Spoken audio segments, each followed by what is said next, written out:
All right, how's it going, everyone? We are in day 5. We are on path 15, Hemethterith or Hemethterith. Um, this is where things start to get a little bit weird for some people because either they aren't aware of the whole Zadi is not the star controversy, or they don't agree with it. I think this is actually, I might be a good person to speak about this because I don't currently agree with the idea that Zadi is not the star. I can get into it a little bit, but it's not really pertinent to this video as far as pathworking and philosophy of these particular authors go. But I have worked the paths as though Zadi were the star and as though Zadi were not the star. Where I stand on this is that Crowley himself had a kink in his system, so to speak. And because of that, perhaps, and I could be totally wrong about this, but I think because of that, perhaps, that's what Aiwass was telling him. All of the letters are right. Your alphabet is in order, except Zadi and He. His concept of the Emperor and the phallus and the star and inspiration were perhaps polarized or imbalanced. If you read enough of Crowley's work, you can sense that he was highly charged in a sexual capacity. And that may have been due to the new Aeon and his revelation and the fact that he was a prophet and that's how it was supposed to be, to bring about the change. Sure. But I think if we're going to approach this as a science, we need to approach it in a variable and consistent, via variable and consistent approaches. We need to try things the same way multiple times to see if they yield different results, and we need to try things a different way to see if they yield the same results or different results, etc. Anyway, I think I will leave it at that. You do your own work. You figure out whether or not Zadi is the star for you. I do like the way that makes a nice, neat twist in the Zodiac belt, very puissant, but I have had more than enough success attributing Zadi to the star and He to the Emperor. It may be a sign of imbalance in my own system that I can do that, but I digress. Let's move on. We are going to approach this as though Hemethterith represents the star. Okay, here we go. Make sure you got your hydration and your focus ready. The 15th tunnel is illumined by the Kala of the star, known in the Book of Thoth as the daughter of the firmament, the dweller between the waters. She is also the mother aspect of Kala 13, the virgin, and of Kala 14, the whore. The letter assigned to both mother and daughter is He. This does make sense. The number 5 and the pentagram is her seal. The two waters are respectively the blood of the virgin daughter and the milk of the Enchante mother. Enceinte. Enchante. Perhaps. And there's a note. Hence the attribution to the Kala of the coconut. The guardian of this pylon is Hemethterith, or Hemethterith. who may be evoked by vibrating her name in the key of A sharp, whisperingly, almost inaudibly. Her number is 1054, which is that of the Greek word naos, meaning ship or ark, Naos. Also the navel, and hence the womb. Interesting. Navel and navel. Her sigil should be inscribed in lurid red on a glowing red inverted triangle.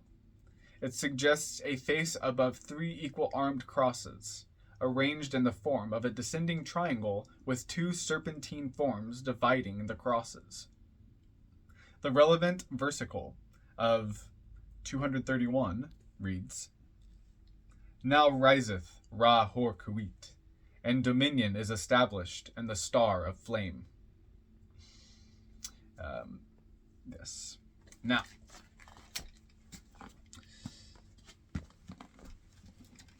gotta turn the page. Now, this is a reference to the child Horus, manifesting in the form of Ra Hor Kuit as the son of the mother. The animal sacred to this Kala is the peacock, one of the sacred symbols of the Yazidi, who worship Shaitan under this form. The peacock is also the Vahana of the Karatekeya, K-A-R-I-T-I-K-E-A-Y, Karatekeya, the Hindu Mars, born of the element fire. In alchemical terms, the 15th Kala is that of sulfur, purifying by fire. In other words, the mother is redeemed by the birth of the son. Note that Path 15 links Hokmah, the sphere of the Magus, with Tifrith, the sphere of the sun. Magus, Magus, however you want to say it. The other vehicle sacred to this Kala is the eagle, the cherub of Aquarius, presiding over the 15th path. Aquarius plays a vital role in the symbolism of the new eon. It is the place of the north attributed to Nuit, who brings forth the 2 waters depicted in the sign of Aquarius as 2 undulating lines. In the tarot trump attributed to this sign, a woman is seen pouring the waters from 2 jars. Note here, see the Book of Thoth. This Atu has been reproduced in Aleister Crowley and the Hidden God. Okay. The 7-pointed star of Venus above her is identical with the 7-rayed star of Babylon, the seal of Set, which comprises mother and child in one glyph. This is also the star of Sothis, the planetary representative of which is Venus.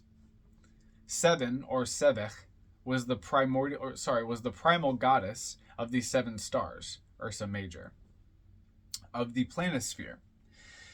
And these stars or rays were the 7 heads of the dragon of the deep that later appeared in the Christian myth as the beast of the apocalypse. The star of the 15th Kala is therefore the star of Sothis or Shaitan, and it is concealed in the feminine generative essence known as the soul or blood of Isis. In the Magical Revival, it's italicized, so that seems like a book. In the Magical Revival, it has been shown how Shaitan may be invoked by the magical use of this current. Set was the first male child born of the mother, and the 8th, after the 7 stars or souls. He was considered by the ancients, therefore, as the height or fulfillment of the mother. This explains the cryptic utterance that Venus is transcended in Sothis, for the child, Set, transcends the mother in the sense here indicated.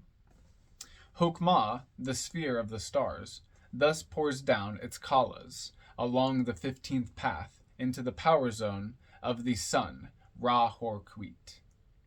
The magical siddhi associated with this kala is astrology, which, on the other side of the tree, has a very different connotation to that which it usually obtains, for it is there the genuine science of the stars or kalas, and differs. For it is there the genuine science of the stars, or kalas, and differs as much from the popular conception of astrology as does the tarot from the vulgar playing card game. The stellar energy that flashes its light through this tunnel is symbolized by the dog star Sothis, and the nature of the child born in the cell of Hemethterith is satanic in the sense that it is procreated by a magical method involving the use of the Eye of Set. Note here, the formula pertains to the 11th degree OTO.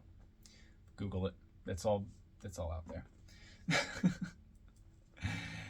And so the Behemiron, meaning the bestial, are the Qliphoth of this Kala, and their name refers to this magical formula. In the African mythos, the goddess Adudwa reappears on this path in the form of a mother or wet nurse. Hence, the connection with Aquarius and the two waters. Okay, the goddess Iyemoja, Iemoja, also belongs to this path. Her name means the mother of fish. She was raped by her son Orungan, Orungan. Note, Orungan is a type of the element air and therefore a form of the Holy Ghost. She was raped by her son Orungan, and during her flight from him, she fell backwards. Her breasts burst open and became two streams. Huh. Reminds me of the Nightside Tarot version of the star. Very interesting. All right, well, that is the chapter on Hemethterith. Kind of a short one today. Another thing that sort of became apparent to me while I was reading that in subtle reflection is that perhaps the idea of the star in Hemethterith works better for the Qliphoth. I just sort of like had a flash of my previous trials and trips, and it does seem like when I was working through the Qliphoth with Zadi as the star, I had to polarize the climate, and I can check my notes to make sure that I'm not mistaken, but I believe I remember having to. So what I mean by that is, like, if I saw a windmill spinning in the vision, I would spin it the other way. Or if I saw a flower, I would slice my hand and drip blood into the flower, and it would wilt, and then it causes a change in the scenery. You either know what I'm talking about or you don't. If you don't, I hope you do one day. Okay, so moving on to the Shadow Tarot. Forgot to show the thing first this time. Here we go. Try and get you a good view of it there. All right. The Shadow of the Star. Astrology is the stellar kalas of Nu, as they ray into our life web and open human consciousness to communion with the galactic life wave. Between the streaming breasts of Hemethterith, glows the astrological symbol of the dog star, Sirius, Sothis, star of the beast child Set, the sun behind the sun, the opener of the circle of the year, at the heliacal rising, first marker of cycles, and creator of time. Bellow, transcosmic, orgone streams have formed into feathers of the peacock, sacred to the ancient devil-worshipping Yazidi of the land of Sumer.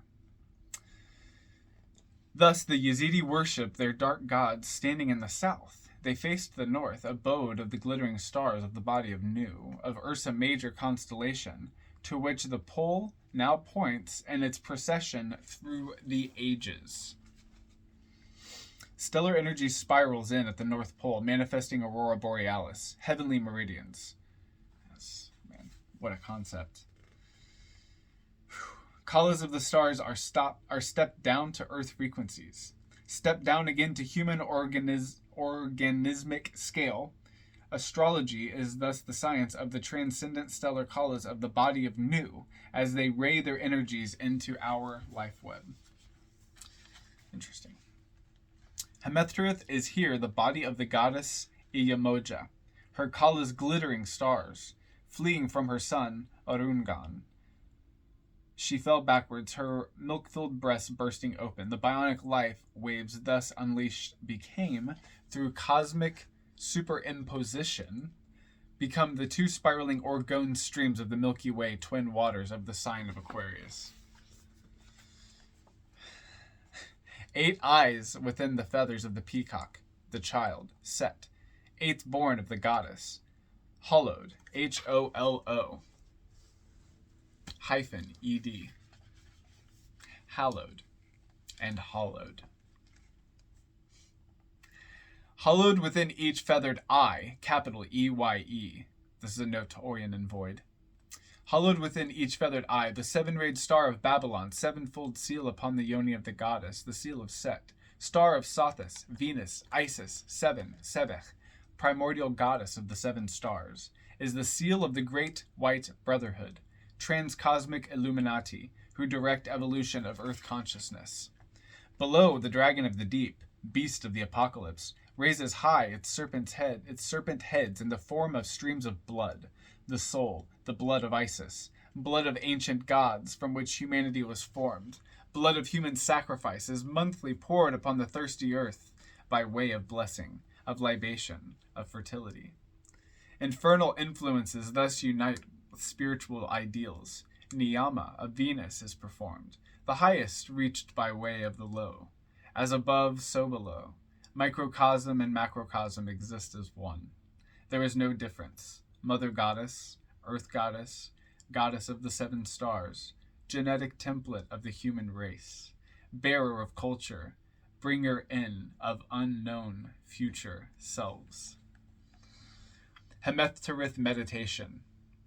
In Hemethterith we find stellar vision, reverence for songs of whales as they reflect the ineffable. In Hemethterith is Satori with Gaia, the Tellurian life web, sensitivity to harmonic convergence of cosmic cycles that accelerate human consciousness, turning on the planetary exonervous system and synchronizing resultant Tellurian consciousness into telepathic communion with the galactic life wave. Here, in the tunnel of Hemethterith, we find the vision of the plumed serpent Quetzalcoatl, the universe, that's Quetzalcoatl, Quetzalcoatl. The universe as energy in constant copulation, the blinding realization that existence is nothing but the material manifestation of cosmic orgonomic bliss. Need to work Hemethterith. I'm going to rephrase that. Need to work in or with Hemethterith is signaled by encountering belief systems which hold distinctions between sacred and profane, asserting that the sacred is beyond our reach and understanding, and that the mundane cannot be holy.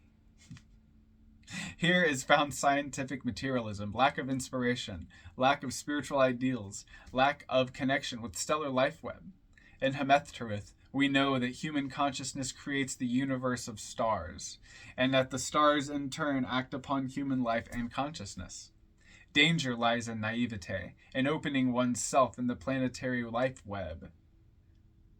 I was going into trance there, sorry. Danger lies in naivete, in opening oneself and the planetary life web to that entity whose dark nature one may be unwilling to admit, the devouring serpent, long mouth coming. Lucas Thor, 1988, on the harmonic convergence.